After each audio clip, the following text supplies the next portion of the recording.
What up, YouTube? It's your boy DCoates. Another edition of DCoates Daily Dose. This one is just going to be about beware of social conditioning. Now, this can happen in many different realms, and uh, basically, this just came out of me and my mom were actually just talking on my drive home, and we had a pretty heated discussion. And a lot of the things that were coming up is about how I feel like, personally for me, that I've been sold a lot of lies, and that's in the trajectory of my life kind of started based on those lies. Like, go to school, just get a good job, stay at that job, buy a house, retire, and be part of the middle class, and you'll be happy.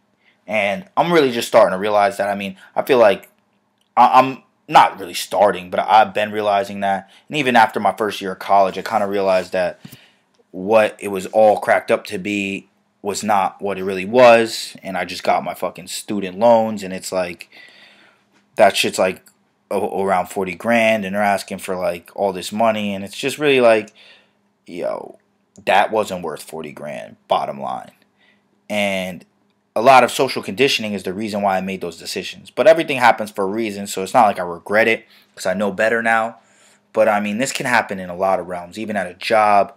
I mean, especially if you're coming out the gates and you're looking like you're going to be very good and maybe a star, other people might try to pull you into the herd and slow you down, and you can't really like feed into that. You got to know your truth and act accordingly. I'm not going to say just be a rebel and just fuck all this other shit, because you can get caught up by not being strategic and chess-like in your ways of maybe selective listening and following your truth and not social conditioning. And a great book on this is 48 Laws of Power. This bad boy will really teach you how to navigate the political realms and the things that are really happening. But a lot of times, social conditioning and social pressures are not really there to help you that much. Like, that whole notion, go to college, get a job, buy a house, be in the middle class, benefits the upper class, because you don't have to worry about people trying to take your spot. Everybody is basically being taught to work for you and be fucking anchored somewhere for 30 years, paying a mortgage, and they'll work for you because they're going to be stuck there. So don't worry, they'll be there. And that's like set up for the elites.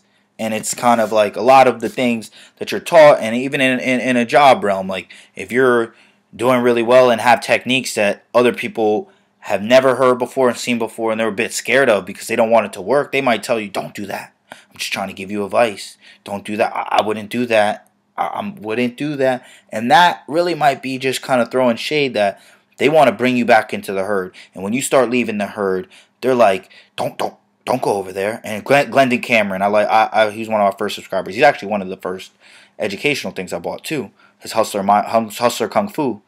And he always talks about the sheep and becoming and leaving the pasture. None of the sheep wants you to leave the pasture. Just don't leave the pasture. Stay in the group. Stay all huddled up. But you can walk. Once you leave the pasture, you can notice that there's better green grass outside the pasture, and that, oh shit, it's kind of nice out. There's not a bunch of fucking other sheep crowded around me talking all this shit. Oh, it's kind of nice outside the pasture. So it's like, I'm really just trying to leave the pasture. I want to be a unicorn, one of those people that people don't really get to see. You sometimes hear about them, but it's a one in a million thing. It's just like, I want to be like the Yeti, like, motherfuckers, you always hear that they exist, but only a couple people ever seen it, and they were astonished. So that's my goal. So I'm not really trying to move with the social conditioning. I don't want to be part of the herd. I don't really want to be in the pasture. I mean, I want to be part of the group and society, and I believe in community and things of that nature, but I don't want to be controlled by the thoughts of other people just because that's what everybody else is doing. I want to be intentional about my life. I want to be intentional about my actions and decisions. And I want to live a life that's designed to help me, not designed to help somebody else's agenda. So That's really where I'm going with this, is beware of the social conditioning. A lot of social conditioning is not meant to help you. It's meant to help other people, other elites, and it's honestly meant a lot of the times to keep everybody from doing all this wild shit. Because if they told everybody they could do whatever they wanted, things would be crazy and things would always be in constant flux. So basically they set a bunch of rules to keep everybody down, and it holds down the few people that really want to be great.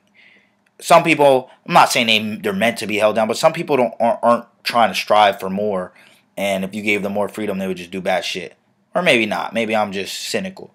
But basically, social conditioning is not really all out to help you. And if you're not benefiting from it, you need to act in your truth and be consistent with what you want for your life.